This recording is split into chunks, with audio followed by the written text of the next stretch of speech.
So now we've got them intrigued to hear the rest of the story. And then from there, we start to connect the dots. And that's in a traditional story, you have rising action. Well, I call it rising points. We start to connect these data points together, kind of like sometimes I could refer to it like an onion, where you're peeling back the layers of the onion to reveal, what's going on. And we build up to our climax, which I call the aha moment. This is where you're sharing your big insight. Welcome to Think Deeply, Speak Simply, the podcast that explores the art and science of business communication. Sponsored by Prezent, the AI-powered platform transforming the way professionals share ideas and tell their stories. And now, here's your host, Rajat Mishra, CEO of Prezent and passionate advocate for clear and impactful communications. Dashboards, charts, and endless reports flood our workplaces. But data alone doesn't inspire action. The real magic happens when numbers are translated into stories that people can remember. In this episode, we'll explore how effective data storytelling transforms information into influence, and why the future of communication belongs to those who can make data talk. In this episode of Think Deeply, Speak Simply, we are exploring how to communicate with data. You will hear why storytelling is the missing piece in analytics, how to structure a data narrative, and what leaders can do to build a culture where data drives decisions, not just PowerPoint slides. Brent Dykes is the founder and chief data storyteller at AnalyticsHero and the author of Effective Data Storytelling: How to Drive Change with Data, Narrative, and Visuals. With nearly 2 decades of analytics experience at Adobe, Domo, and Omniture, Brent has also trained teams at Microsoft and Amazon to use data to not just inform, but to inspire. Brent, I've been a huge fan of your work. I've read your books. I've engaged with you on LinkedIn. Welcome to Think Deeply, Speak Simply. It's a pleasure to have you on the show. It's great to be here. Thanks for having me. So Brent, maybe we can start off with you telling us a little bit about your background and how did you get into this world of data storytelling? Yeah, I've been working in analytics a long time. I really found that communicating with insights and with data is very important. And I built a PowerPoint blog called PowerPointNinja.com and did that and started talking about how you can communicate in general. And then as I worked as an analytics consultant, I started to see a lot of either my clients or my fellow consultants struggle with communicating the insights that they had done or that they'd found, and saw that as, wow, this is a great opportunity to kind of take that communication side interest or passion that I have, combine it with the data side, and there you have it, data storytelling. One thing you've said is numbers don't speak, stories do. And as a person who loves numbers myself, and I've been in many corporate presentations flooded with charts. So why are numbers not enough? Why do we need stories, especially in the corporate setting? Well, I think sometimes, especially data professionals that I work with, and based on my background, we'll spend a lot of time with the numbers, right? And so eventually they start to speak to us because we can start to see the patterns in the noise, and we start to see anomalies, and we start to glean insights from them. And we get excited and we think, oh, wow, this is so cool. This is so amazing. The numbers speak to us personally. But then we take that spreadsheet or that dashboard, or, and we share it with other people, and then they don't have the context. They haven't spent hours with the numbers like we have. And so the numbers don't speak to them. And that's really where the storytelling comes in, because what we want to do is we want to bridge the gap between what the numbers mean, right? Helping to put meaning behind the numbers. And that means context, making sure that the numbers are concrete in the minds of our audience so that they can interpret them and come away with the same understanding, the same insights that we do. And so really the stories are the mechanism for helping to add meaning to the numbers. So they're not just random numbers, but they actually carry some weight. It's such an insightful point because we are seeped in those numbers as presenters, but of course, the person who's listening is seeing it for the first time. So I like this idea of stories, Brent. So what are the components of a story, right? So I think you have data, visuals, narratives. Maybe you can talk a little bit more. What are the narratives of what are the elements of a story, and how do you tell a great one? Yeah, I mean, in terms of like when I think of data storytelling, it's really those three elements of data, narrative, and visuals coming together. Really, if we focus on the narrative, well, let me back up and say data is the foundation of everything. When you're telling a story with the data, you need to have trustworthy and relevant data. That's that goes without saying. And then from there, really, I look at the narrative as the structure that we build on that foundation. So we're using the narrative to organize the information into a narrative arc, right? So I really lean on some of that traditional storytelling elements that you would find in a movie or in a book or in a TV show.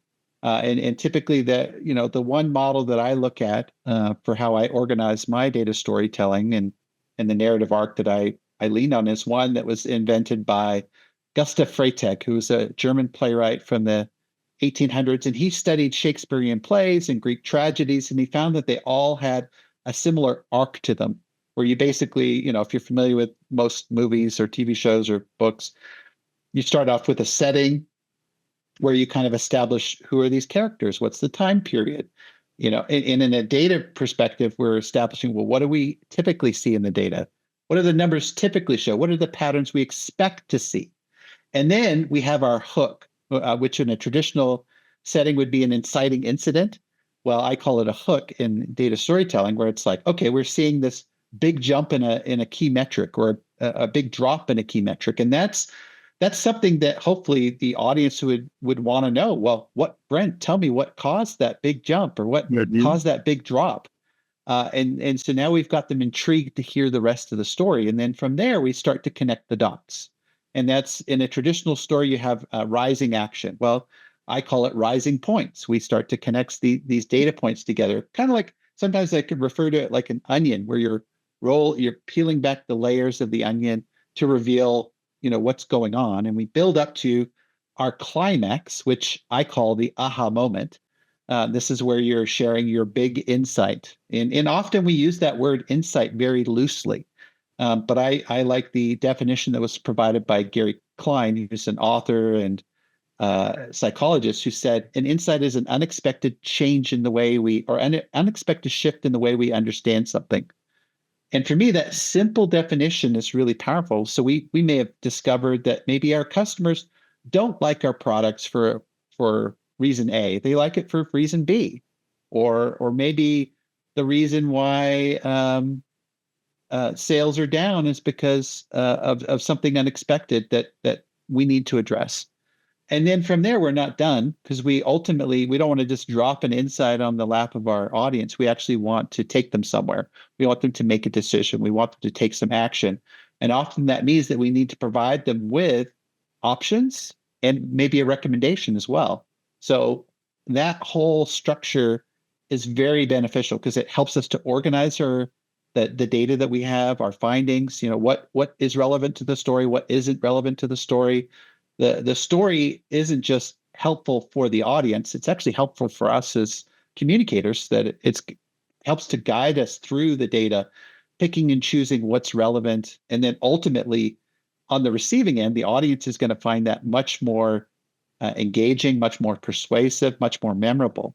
Now, the visuals often get a big focus with data storytelling, but I find that they're really just a means to an end. At the end of the day, once I've got the right data, I've found an insight that's powerful for my audience, I've then crafted a narrative. Really, now I'm basically the visuals are the scenes of the movie, right? So I'm just trying to have some good scenes that tell the story, but they're just a means to an end. And obviously, when we bring all these three elements together, it can be really powerful. Clean, good data, arc of a narrative, and visuals to land the points. So I would love to go deeper into the narrative piece, Brent. But for now, maybe you consult with many companies and you train many folks in large and small companies. Could you share a story or an example where it wasn't landing, and then what changes were made to make the data storytelling really pop? Yeah, I mean, obviously, I think one of the key things is a lot of times I see clients that are working with a lot of tabular data. So you're talking, data tables and different things like that. And when you visualize the information, it becomes much more clear to the audience what's going on, and it helps to tell your story. And so an example that I think of, that I experienced, where I was working with a client, I was a consultant working in analytics, and I was supporting a major technology company. And we had I think it was monthly calls where I do some analysis on their data, provide some kind of recommendations on things. And I would say most of the time they listened a lot, but they didn't really provide a lot of feedback. Didn't feel two-way. So anyways, I was working with this client, and I was looking at their call center data, and a lot of times I was focused on the website interactions, and then I was looking at the call center data, and I found that there was this window where they had their call center open, and then when they closed the call center for the next hour or two outside of that window, there was a high increase in the number of people visiting their website, like looking for help and support. And so I suggested, just casually as part of my recommendations to them, that they should test opening up their call center hours for longer to see if they could reduce, maybe capture some of these potential leads and then turn them in. So anyways, I presented this information. They didn't really say too much to me. Then at the beginning of our next monthly call, they mentioned, "Oh, by the way, Brent, we actually did test your idea. We actually ran a pilot to test the, whether it could be extended. I'd love to say that I generated $3 million for them, but for me as an analyst, just having a large corporation like this, being able to communicate that there was this potential opportunity, get them to actually take action on it and actually test it. Now, maybe I think the results came back that they decided not to go that route, but what did I do? I drove change. I drove a small change in their behavior. They tested something that maybe they weren't thinking about. Maybe those numbers came back that maybe it didn't support opening that long term or anything, but I was able to inspire a change, and especially, just a small analyst like myself from a vendor influencing a large corporation like this to place a bet to do something like that. That really showed to me the power of telling a story and packing all that meaning in being able to influence them to really see, hey, there's an opportunity here that we could pursue, run the test, and see something, use the data. That's the key thing. We have all this data, and that's really where the data storytelling comes in. If we can influence people to take action and take steps to optimize the business, that's success in my mind. I'd love to say I generated $3 million in profit for them, but just helping them to make those decisions and improve their business, that was a win for me. It's a very cool story, Brent. It's not just about the insight in the data, but how you had them change behavior and try through the power of data storytelling. That's very cool. Let's go back to the elements of the narrative. You mentioned the hook. Yeah. Right? So tell us a little bit more about, what is the hook? And we have many people here who are looking at data they have and trying to tell data stories. How do you come up with a great hook? And maybe an example would be great. Yeah, I think with a hook is really, it's, I kind of have it. There's a difference between a observation in the data and an insight, and often I feel like people mix those up. So for an example, might be, sales increased 200% last. Okay, why? It's really just focused on the what. So that would be a great hook, because I think a lot of people would then naturally ask that question. Well, why did it go up? Why did sales go up 200%? You've got the hook there, and then you have to then tell the rest of the story to build up to the why. It was because our competitor maybe had product recall, and so they were unable to sell to a lot of their customers, so their customers were coming to us. So we saw this massive jump in our sales. And then from there, it might be like, well, let's take advantage, let's capitalize on this opportunity while our competitors, struggling with a product recall. Let's run some promotions. Let's start promoting, the quality of our product. Let's really lean into this increase in sales that we're seeing and see if we can't, take it to 200% or on 200% to 500%, whatever, and really gain market share. I see. So the hook kind of draws the reader in, asking the next question. The insight goes deeper, explains something counterintuitive. But then through that insight, you can drive people to action with the call to action, like you're saying. And I would say the other thing that the hook does is it establishes relevance with the audience. Because if you have a hook that they don't care about, they don't want to hear. They're not going to care to hear the rest of your story. So the hook has to be relevant to that audience. And if you have a relevant hook, then you're going to. You basically get them intrigued to hear more. They want to hear where your story goes. They want to see what you've uncovered, and they want to hear about your insight. Okay, that's great. So we talked about the narrative part. Let's talk about the visuals for a little bit, Brent. So if you can go a little bit deeper, maybe what are some common mistakes people make with visuals when it comes to data storytelling, and how can we all get better at visuals and data storytelling? One of the most common mistakes I think people do is they will put a slide, or they'll take a chart, they'll put it in and say it's revenue by region. And they'll leave the chart title as a descriptive chart title. No. In data storytelling, one of the tips that I mentioned in my workshops and different things is, chart titles can be important, but what you really want is a headline. Because when you're trying to tell a story, it's like, okay, well, sure, I see all products revenue by region. Great. Trended over time. Wonderful. But where do you want me to focus? Well, where I want you to focus is on the West region. Look how much it's grown over this last quarter. It's gone up 60%. So what is my headline going to be? It's not going to be products or product revenue by region. It's going to be, look at West region grew by 60% last quarter. And then obviously I'll do different treatments of the chart to kind of really embellish that. But I think that's a simple thing. A lot of people just go with the default descriptive chart titles when they really, if you're telling a story, you really want to go with a headline. This makes so much sense, Brett. And the headline or slide title is what we read first. So if that tells us where to look, right? Like you said, I've seen many charts where we have a 4x4 and you don't know where to look. And the title kind of highlights what matters, and you know what to kind of focus on. So thank you for that. And then if you think of data storytellers, and let's focus on the Fortune 2000 and larger companies, if there is one habit you think they should break or change to be more effective data storytellers, what would your suggestion be based on what you see? I would say the one thing that I want to see more is people really understanding their audience as much as possible. So really trying to understand what is important to the audience. What do they want to get out of this data story? What are, and so that's a key focus that I emphasize. The more we understand our audience, the more relatable we can make our data stories.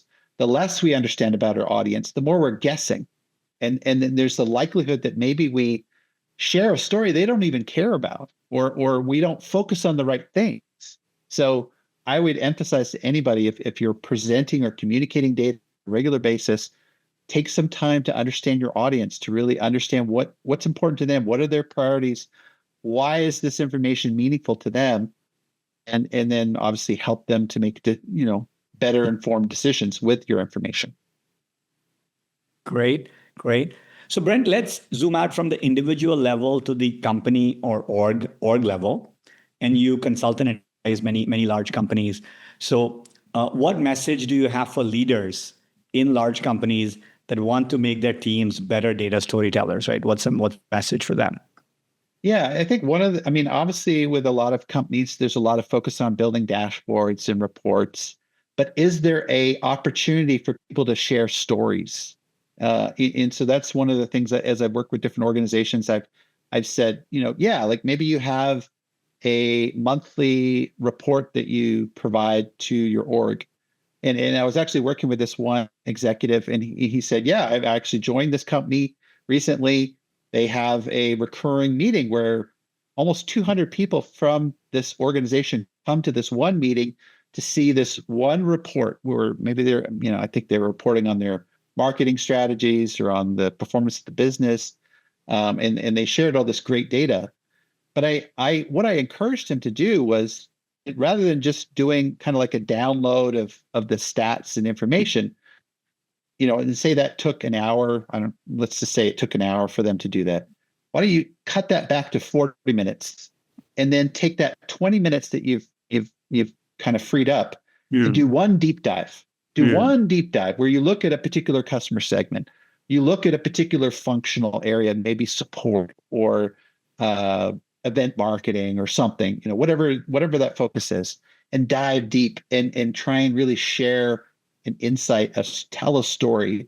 So yes, you're providing a lot of that information in that hour, in the first 40 minutes, but then you do one deep dive, you tell that one story. And I think that's really what I would like to see across more of the organizations, is just forums for where you can share these stories. Because ultimately, I think what executives are hungry for, they want insights. They don't need more information. They need insights. And when you're providing insight that helps them to make better decisions, to change, it's going to have an impact on the business, that is really what's powerful. I think that's what a lot of executives really crave. Because today, they have their dashboards, they have, reports, lots of reports on reports, and it's really, really finding those nuggets within the data that can help drive better performance that they're interested in. Yeah, it's well said, Brent. There's an information overload, but there's an undersupply of insight. Right? Everyone's drowning in data and dashboards. So well said. What about, there are some teams that are naturally less data oriented, like sales and marketing folks, unlike analytics teams or engineering ops teams. So for sales and marketing teams that want to become better data storytellers, what suggestions or tips you have for them? Yeah, I'm a marketer by my background story is I was a marketer, started out. I didn't start with a STEM background. I wasn't a economist or mathematician or statistician or anything like that. I come from a marketing background, and I strongly believe that non-technical business professionals can tell data stories. We all have data in our roles, whether we're sure, finance and accounting have lots of data, and obviously the analytics teams have lots of data, but marketing and HR and sales, they have a lot, and clearly operations have a lot of data too. So we all have data, and it doesn't mean that you have to run these very complicated analyses to tell data stories. No, I think you could examine a dashboard and find an insight or an opportunity or a problem, and then bring in some additional data or do some further analysis. Again, you can do it all in a spreadsheet. You don't have to use these powerful tools. There's no limit on who can tell data stories. And so, and often in these cases, it's really just about practicing the craft of formulating a data story. So looking at that narrative arc, if you're sharing information with your manager or with your team, you can use these data storytelling techniques to really enhance the how engaging your information is, how memorable, persuasive it is, and anybody can do this. It's great. It's a great message. And Brent, there has been a lot of buzz about AI in large organizations now, and people are using it across functions. How are you seeing AI impact the art and science of data storytelling?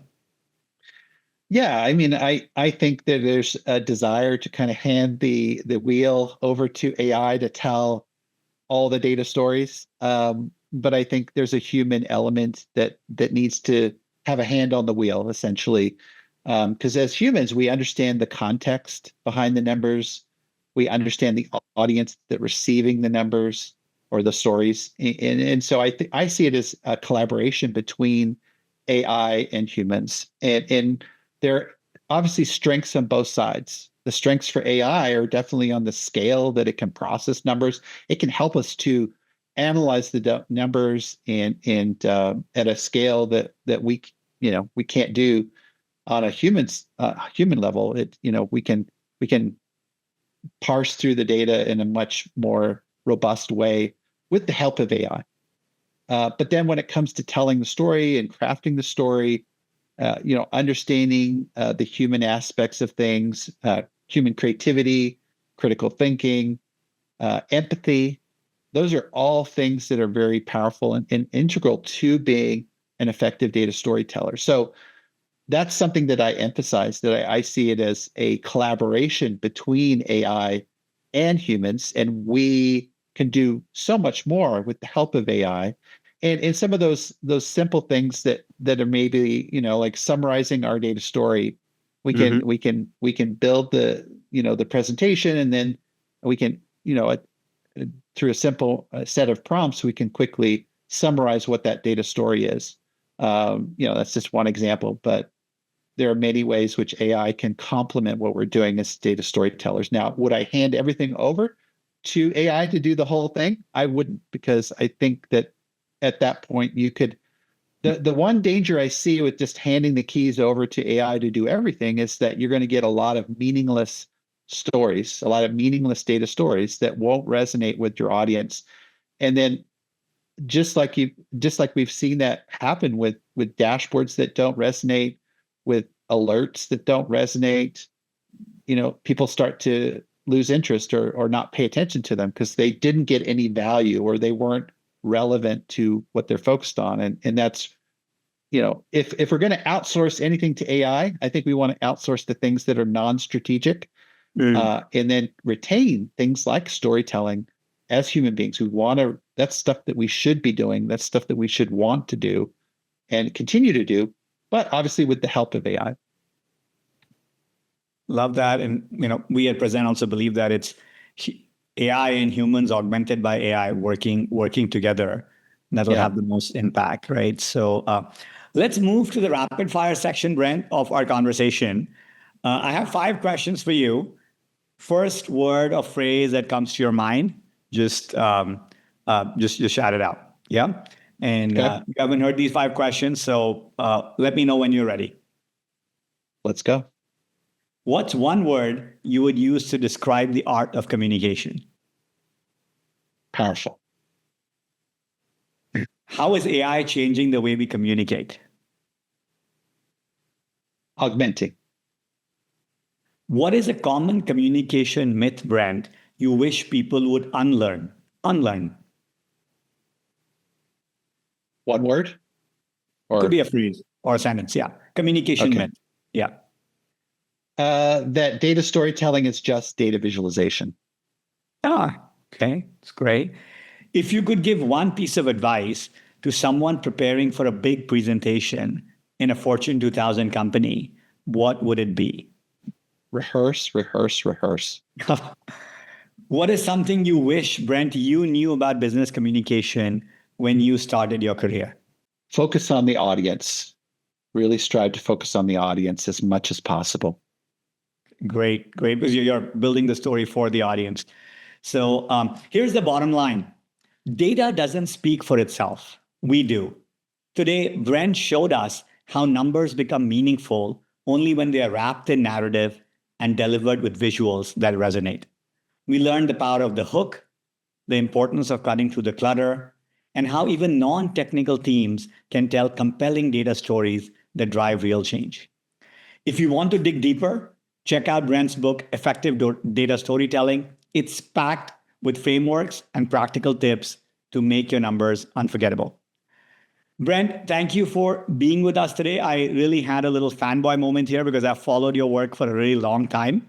And before we wrap up, is there any place where the audience can follow you or learn more about your work? Yeah, if you're interested in the book or interested in workshops, please check out effectivedatastorytelling.com and also follow me on LinkedIn at Brent Dykes on LinkedIn. Those are the two main areas, two places.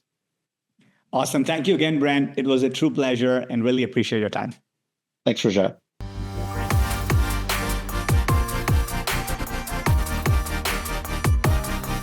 Thanks for tuning in to Think Deeply, Speak Simply. This episode was brought to you by Prezent, your secret weapon for brilliant presentations. Visit Prezent.ai to transform how you communicate. Until next time, keep thinking deeply and speaking simply.